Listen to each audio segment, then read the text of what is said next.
Hi, everybody. Welcome to the Tell Us How to Make It Better podcast. You've probably heard all kinds of ways that we can tackle climate change. That conversation often comes around to transportation. Are we driving electric cars? Do you drive a gas-guzzling car?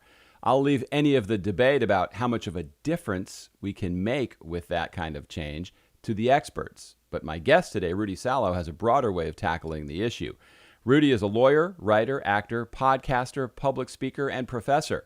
Rudy's big idea involves working with advanced technology to make our commutes more tolerable, safer, and productive. He feels rather than relying on convincing each individual to change their habits, he wants to create a solution that is available to the masses.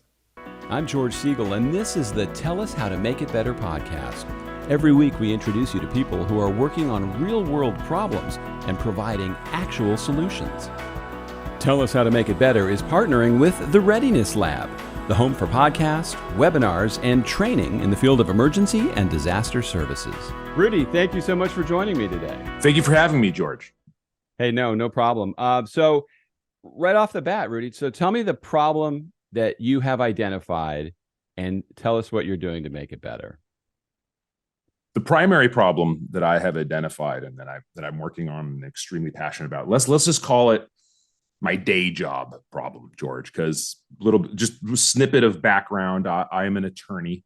I do infrastructure finance. So I help local governments, nonprofits build all of the necessary buildings and other tools that we need in order to live a great life that we live here in the United States, thankfully. The United States is very unique in that we have tax-exempt municipal bonds, unlike other countries. And so I'm a tax-exempt municipal bond lawyer. It's a very unique thing. We don't need to get into it. Some people kind of get bored by that. My passion, which is thankfully connected to my job, is in the future of transportation. I do a lot of transportation finance. I help train systems get built. I help toll roads get built. I help bridges stay afloat. Et cetera, et cetera. And the problem that I have been writing about and have been focusing on, laser focus, for the last several years is the future of transportation, in particular, the adoption and use of driverless cars. For several years now, if you go back and you go like pre-2016, pre-2015, all the rage was driverless cars are going to be here by 2020. It's going to change our society overnight. Traffic deaths are going to stop. Everyone's going to be sleeping in their cars on their way to work. Our city is going to be redone, et cetera, et cetera. And I honestly was one of the first and am continually to be the one of the voices that say, no, you can already have driverless because we've had driverless cars for forever. You can go into YouTube and go see videos. You can go see videos from like the late 2000s that there've been driverless cars. People have been having driverless car models, since the 1990s. My whole point is that in order to actually maximize the utility, the safety, and the real use of driverless cars, is our infrastructure needs to be completely refashioned in order for driverless cars to be adopted. Now, here in San Francisco not here because I'm flying to San Francisco today, but in San Francisco and soon in LA, there's already some robo taxis being rolled out. In some other cities, they have those as well. And that's cool. So that's a car without a driver, like big deal. But, I don't see how that's supposed to really change or impact how we live here in the United States. One of the problems. You're confusing me just a little bit. So let me jump in and ask you some questions. So I noticed one of the things when I was reading about you was you used the train, that transportation in LA. When I was growing up in LA, that didn't exist, and I always thought that is way too far in the future. But I did take it when my son was going to USC. He had to spend a semester at Santa Monica City College, so we would take the train from downtown to there. The problem in such a big city like Los Angeles, it's getting everybody to that hub where they can use that form of transportation because everything's so far apart. Excellent point. Excellent point. And that is another segment of the transportation problem that I'm trying to address. I don't know when your son was out here, but lately in the LA area, there has been an explosion of the personal use of e-bikes, electronic bicycles. Now, if you're able and you're fit enough to actually ride an e-bike, they're a wonderful first mile, last mile solution. I live here in Manhattan Beach. I live exactly 1.8 miles walking distance to the end of the Green Line. Now, if I had car trouble, or last week, a week or two ago, my catalytic converter got stolen from my Prius, and I didn't have access to my car for a little while. I had to walk to the train station. Down in this part of Los Angeles in the South Bay, we do not have any of the e-bikes or e-scooters. Those are just banned. They're not allowed. If I had a working functional e-bike, I could drive to and from the train station, no problem at all. The solution is that more and more people need to have e-bikes. That you're absolutely right. The hubs of where the transportation systems go, they are in the more densely populated areas, but most people don't live there. Most people live in this massive suburban area that is a conglomeration. That's Los Angeles. So what I have been advocating for are tax credits for e-bikes. And it turns out those are getting rolled out this year in 2023. There are going to be tax credits for people to purchase e-bikes because that's a great first mile, last mile solution. A lot of people take their kids to school. I walk my kids to school, but a lot of people take their kids to school here in the South Bay via an e-bike. It's wonderful. The problem is, okay, it's not just tax credits for e-bikes so people can have e-bikes, George. It's we need to rebuild our infrastructure, our streets, for the safety of those bicycles. So that's what I was going to ask you, because it's the same thing. It's the same discussion. It's the exact same discussion about redoing our infrastructure. We need to redo it for driverless cars, and we could talk more about that. But we also need to do it for the safety of electronic bicycles and other alternatives to the personal vehicle. The real problem that I have identified, truly, and this is maybe I should have said this in the very beginning, but I wanted to capture everybody's attention by bringing up driverless cars because that's kind of the hot thing. Here is the true problem, George. For the last almost 100 years in the United States, the vast majority of our of our infrastructure funding has been built for one purpose and one purpose only: the personal vehicle. And that's a problem. Sorry, go ahead. No, I believe that. And also, we're talking about a lot of these are electric vehicles. And to me, the challenge with that, and I know you'll say, well, you live in Florida, so you just hear the bad stuff about California. But during the summer with the heat waves, with the rolling brownouts, and they were saying, don't charge your electric vehicles, don't use your air conditioning. If so much depends on electricity, that seems to create a whole other problem. So I know they did it in a lot of places where they said zero emissions or no gasoline cars by 2030. I mean, is that practical? Is that realistic to say something like that? It's going to be very difficult. I agree with you. By the way, kudos to Florida. Last week, I was on another podcast and I did some research because one of the main primary topics was the rolling out of electric vehicles and the necessity of the mass amount of electric vehicle charging stations that are going to be needed. Florida, what I learned, I couldn't believe this. Number 3 state in the United States for electric vehicles. Kudos to Florida. You guys are Florida, and that comes with a whole host of, funny connotations. But sure, hey, you're adopting electric vehicles, so which is great because the other southeastern states are behind in the adoption. However, there's a massive amount of electric vehicle manufacturing is going to the southeastern part of the United States. So it's kind of this weird, strange conundrum that I'm watching. 2030. I mean, look, so last year in 2022, electric vehicles went from 2% of new cars sold finally up to 6%. That's a pretty good increase. At the end of the day, there's still many millions upon millions upon millions of new combustible engine cars being rolled out onto the roads every single year.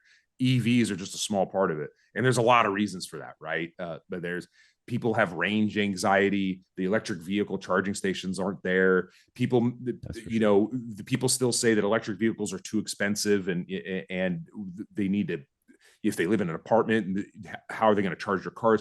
There's a lot that needs to happen. Thankfully, at the federal level, with both the Infrastructure Act that was passed in November 2021 and the Inflation Reduction Act, which was passed last year, there are a lot of federal incentives being rolled out to the states that will definitely kickstart let's say the mass adoption of electric vehicles. But still, George, that's great. Look, whatever you feel about the climate or whatever you feel about combustible engines or cars or anything, an electric vehicle is still a personal vehicle. It doesn't solve the problem of transportation alternatives, right? It doesn't solve the e-bike problem. It doesn't solve the mass transit problem. It doesn't solve the fact that even places in Florida, you guys are rolling out trains, right? The Bright Line going up and down the state. Everyone is super excited about that. People want alternatives to vehicles. How do we do that? Well, the number one question is who's going to pay for it? And the way that we pay for it out here in California is we do it through sales taxes. That's how that train system in Los Angeles was built. It was built because we did a sales tax and we taxed ourselves to build that system. One of the problems that I'm identifying is we as Americans need to decide what do we want for the future of transportation, and what are we willing to pay for? Most people will say, well, I already pay for that. I pay for it through my gas tax, or I pay for this tax and that tax. Well, okay. Gas taxes have definitely been one of the primary funding sources of infrastructure in the United States, for sure. But as we get more fuel efficient vehicles, as more electric vehicles go out on the road, guess what happens to the gas tax? They're not collecting as much. So at the end of the day, we need to decide how we're going to be comfortable taxing ourselves in order to pay for our infrastructure and the future infrastructure changes that we want. Some people say we need to switch from the gas tax to vehicles per mile. Okay, so wait, the government's going to count how many miles I'm driving on the road? Like, is that a little bit too big, brother? Maybe. But we need to have these kinds of discussions. We need to have community input. We need to have people thinking about this type of stuff if we really want to change and build out transportation alternatives and move away from just the personal vehicles. That is truly the problem that I am trying to solve. I want us to have discussions about what changes we want for the future that we are envisioning. It's time for emergency preparedness to go mainstream. Smart, innovative, practical solutions that match your needs. Instinct Ready educates, prepares, and equips the everyday person for disaster. With promo code MAKEITBETTER, you can access comprehensive preparedness courses and premium go bags. Visit InstinctReady.com with promo code MAKEITBETTER today. Preparedness starts at home. Yeah, the problem, I think a lot of that does end up boiling down to politics because of the people that are carrying the flag for the cause. When you have people like Al Gore, Greta Thunberg, or whatever her last name is, AOC, all these people that are demanding, and they get angry at you if you don't agree with them, and they're screaming at us what we have to do. And I don't think that pulls people in. As somebody who's probably the opposite of that, I mean, I drive a Tesla, but I don't do it for the environmental reasons. I just liked the car. I thought it was a fun car to drive. But I see there's a lot of problems with it. When I go on road trips, having to wait to charge it, having to stop so often, and the inefficiencies of electric vehicles on high speed. They may go a long distance if you're driving 45 in town. So there's a lot of, it just gets very political. So I think you have a daunting task in front of you. But I do like the idea because, like I say, that train was very good. Here in Florida, they're putting in high-speed trains now. In Europe, that's how people get around from city to city. I mean, it seems like there's a real value there. What there is people want a choice. I mean, it's all about the choice, right? Like, if you give people a choice, they may ride more trains. Ridership might rise. Unfortunately, ridership, in fact, as a result of the COVID pandemic, has been dropping because there was a safety factor there. And to be fair, ridership in some places was dropping even before the COVID pandemic. If you read any of my Forbes.com articles, I point out I have a whole article about, like, hey, why are LA's transit numbers dropping? Right now, other places like San Francisco, which had a more robust use of public transportation, they're also down. and they weren't trending down prior to the pandemic. I don't believe. I mean, it is not as stark as Los Angeles was, but now we have the work from home movement. There's a lot more people working from home. How is that going to affect ridership? I mean, as I was going back, the vast majority of our trains out here in California are paid for with it's called the sales tax. So every time somebody purchases anything, we give funding towards transportation. But if you have a train system which is 100% reliant upon fare box revenues, i.e. tickets, that's going to be a big problem. We got to get ridership back on. Now, how do you get ridership back on? Well, you got to get people to go to and from the train station in a comfortable way. So that's where the whole e-bike thing comes in. And do you see how everything's kind of interconnected? I do. And I think it also feeds on crime and safety, because there are places in LA, I don't know that I'd want to be on a train late at night any more than I would in New York City. I certainly wouldn't want to in a lot of places in San Francisco. So, it's like I'm for all that stuff, but it's like, how do you get to the point where there's so many loose ends you have to tie up? It seems like a daunting task to feel like you could actually make a difference. Yeah, safety absolutely is an issue. So you talk to some frequent passengers, some will say safety is their number one priority. Some people suggest, well, the solution to that is more frequent trains or more frequent buses or something. Safety is definitely a priority. I'm sure there's a technological solution to that of some kind. More cameras on a train, perhaps more of a police presence, perhaps something. But safety, you cannot dismiss safety. If people do not feel safe actually riding the train, well, then forget about building something out to get them safely to the train.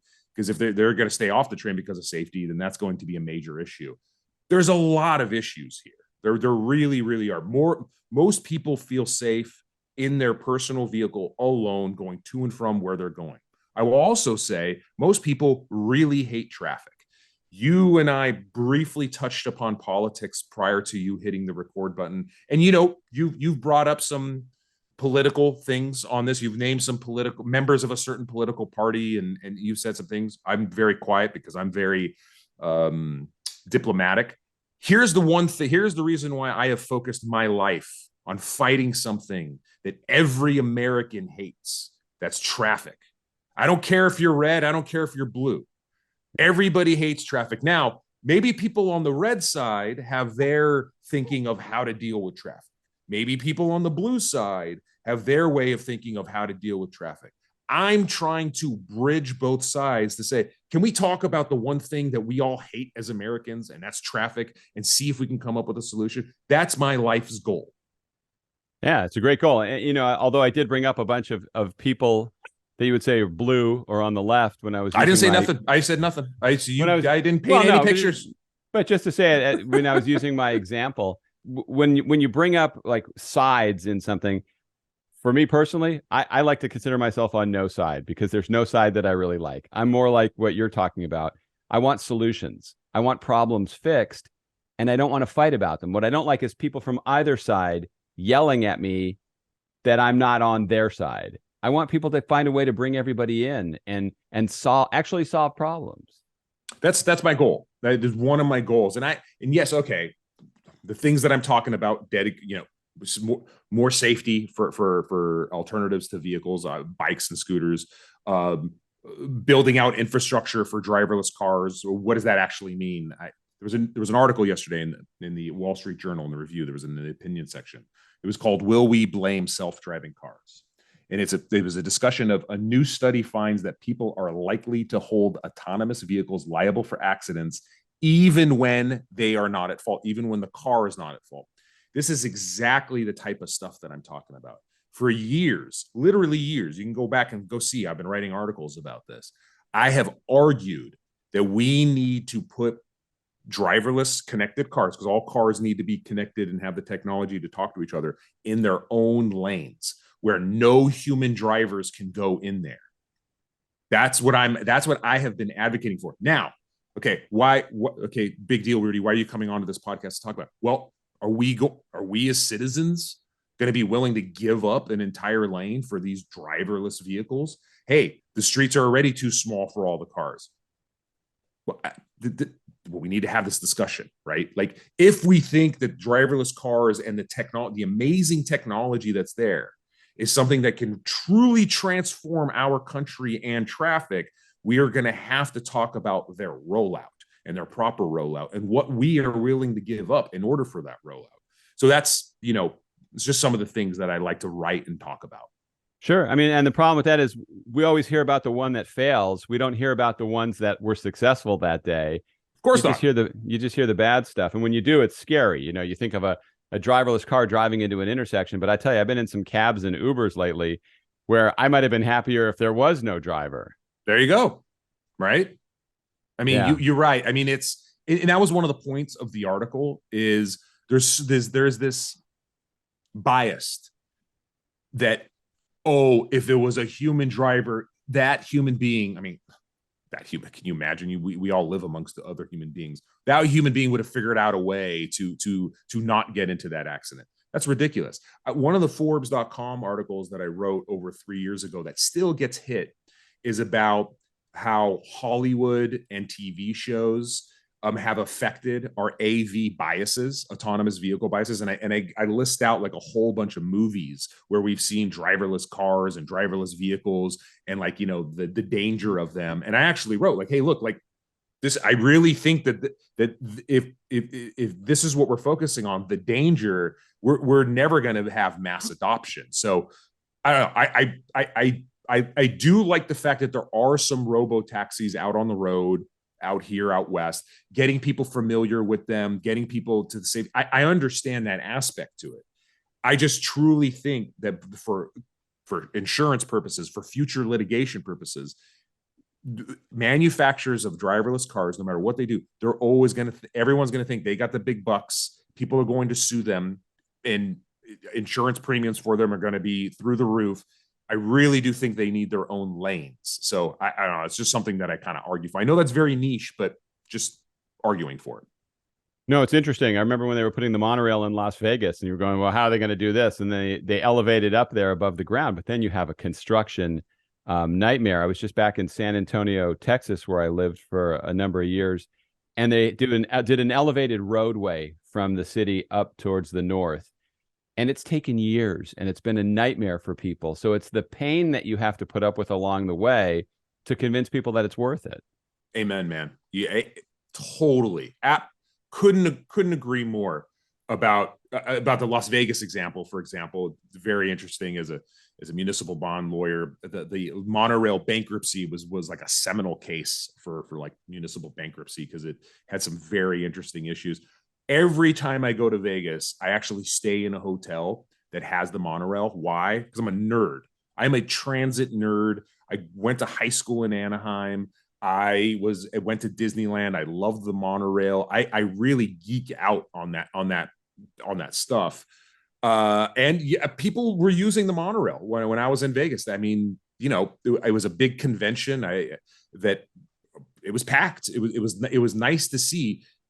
Because Vegas's traffic is just unacceptable. It's horrible. I hate sitting in Vegas traffic because you're driving by the casinos. You want to be in the casinos or you want to be walking by them and everything. And when you're stuck in a car, I don't know, it takes away from the Vegas experience for me. Yeah, you try taking a cab from one hotel to the other, it could take you 30 minutes and it's just going a couple blocks. So Totally. I think the monorail is great there. So when you think big picture now, just to try to put a button on this, how realistic and what do you think the time frame is? You're fighting this fight. Do you see a light at the end of the tunnel?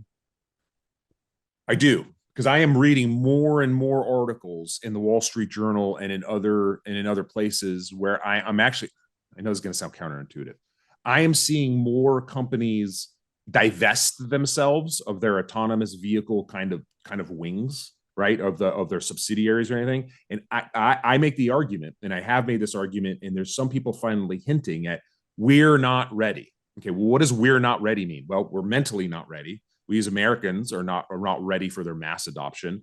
And I've even seen some people say, oh, and it sure would be great if that, our infrastructure was a little bit built out for it. Vehicle to vehicle infrastructure, vehicle to infrastructure signaling, certain types of lanes, certain types of paint, certain types of markings.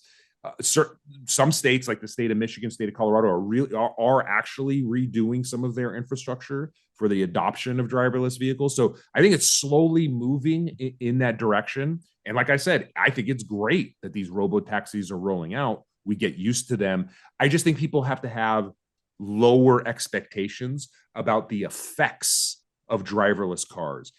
Seriously, literally, like in the middle of the 2010s, many articles about how things were going to change pretty rapidly, right? Like I say overnight, just for exaggeration purposes, but I think people were thinking things were going to change very fast.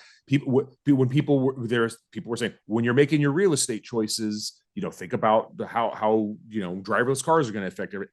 Not yet. We are 20 to 30 years out. We just are. Like maybe when I have grandchildren, knock on wood, someday, maybe then at that point things will really be changed. Could it be earlier? Sure. If we make a decision to truly change things, I'm sure we could change things overnight, but I don't think that's going to happen. Our passion and love and like I've said, the vast majority of our infrastructure funding has already been built for the personal vehicle. You can't change that overnight. So 20 to 30 years, maybe a little bit sooner, maybe sooner in some places versus others. It's hard to imagine big changes when we so disagree on things as a country. It's like, I know Republicans will fight it just because the other side wants it and vice versa. And to me, that's very frustrating. Reasonable people should be able to sit down and go, hey, that's a really good idea. Let's find a way to make it work. It's a tough challenge. So I wish you well with that. Now, I was reading about you. You kind of do a lot of different things. You're also an actor. When I was looking at your picture, you looked like a what was the actor? You've probably heard this before. From Andy Garcia. I get Andy Garcia a lot. I do get a lot of it. I get Andy Garcia and then Joe Magliano when I'm really looking good and fit. That's the other one that people say. So how do you like, I mean, you can bring your acting skills into your communication skills. It probably all ties together in some way. Oh, without a doubt. In fact, the reason why I got into acting is because I started speaking at a lot of these conferences for my industry. And strange, I was feeling nervous, and I never felt nervous in my life. So I started off with some really base level public speaking courses, then took improv, which really elevated my speaking game. Improv led to acting lessons. Acting led to stand-up comedy for like a year and a half. And then at that point, I had gotten into the podcasting game, but really enjoyed acting and had kind of developed a decent reel from the small little things that I'd done. And I just did it as a, whenever I have the opportunity, when work permits, I love to act. I love to write. I also write. I'm a screenwriter. I don't know if you saw one of the films that I put onto my LinkedIn. The movie Fortune Cookie was one that I wrote, directed, and acted in, and that one did well. And I absolutely love acting. I'm so passionate about it. The other thing that I'm trying to solve for. So I talked about my day job, the thing that I try to solve for. The other thing that I'm trying to solve for, George, is lawyer happiness and general happiness. And I have found that creativity and the creative arts is truly the key to happiness. When I became partner at my law firm, I should have been elated, and I wasn't. I was miserable. And the reason why I was miserable was because prior to going to law school, I was a musician. And when I went to law school, I literally looked at my bass guitar and I said, I'm done with you. I'm putting you down. And I did. I didn't do anything creative for approximately like 15 years. And at the end of that 15 years, I realized I was really unhappy. Once I started to go into the more creative arts, the acting, the speaking, and the writing, happiness finally came back. And so we speak on Good As in the Details podcast, the podcast that I'm on. One of the like frequent topics that we talk about is the power of creativity, and how creativity and an expansive view of what is creative truly leads to happiness. And I also teach at I teach at a law school down in Orange County, and how to be a deal lawyer. That's the short way of describing what I teach. And a big part of my class is I'm trying to teach these students about the importance of happiness And yeah, that's the other thing that I'm solving for both through the acting and through the podcasting and the teaching. The toughest thing I think you do is, well, first of all, trying to change the transportation system, but going on an audition. I used to go on a lot of auditions when I lived in LA. It's the most humbling experience, and I'd always have my best read in the car driving home after I bombed it, because you walk into that room and you have one shot to impress Yeah. the hell out of them. That's a pretty tough thing to do. I mean, it's George, I'm going to say something.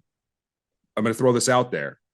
I love in-person auditions. I love them. My hit rate is way better than self-tapes. My self-tape hit rate, George, is terrible. And I think that's because I don't think I'm that great when I'm just filming myself in front of a white sheet and there's no interaction there with a human being, George. I'm not as great. And so I'm really working on self-tapes. The in-persons, of course, the hit rate is still extremely small. All actor hit rates are very, very small, but I always feel good after them because I feel like, hey, they got a piece of Rudy. Self-tapes, I don't feel good. If you have any suggestions, man, please give them to me. You know, if I would prefer in person over a tape also, you know, unless you could making a tape of something you're actually doing. But yeah, when you're standing there trying to do it, even if I take a selfie or I cut a little promo, it never sounds as good as if I just take a snippet of something I actually did. And that's because your mind has to be in the right place. I marvel at actors and people that do that for a living, or comedians that can do stand up. That's a real skill to be good at that. Absolutely. I forced myself to do stand-up because, in my opinion, and I've advocated this for children and even lawyers, doing stand-up comedy and really doing it, not just taking a course, but standing in line at open mics, getting slotted at like some good places, is truly the key to eliminate fear and self-doubt. 100%. If you have any fear of anything, performance wise or speaking wise, or even I think career wise, go do stand up comedy. It eliminates fear. I really did not enjoy stand up comedy. I had a couple of really good shows where I hit it out of the park, and then I pretty much said, hey man, you're done. You did it. You did it. You're done.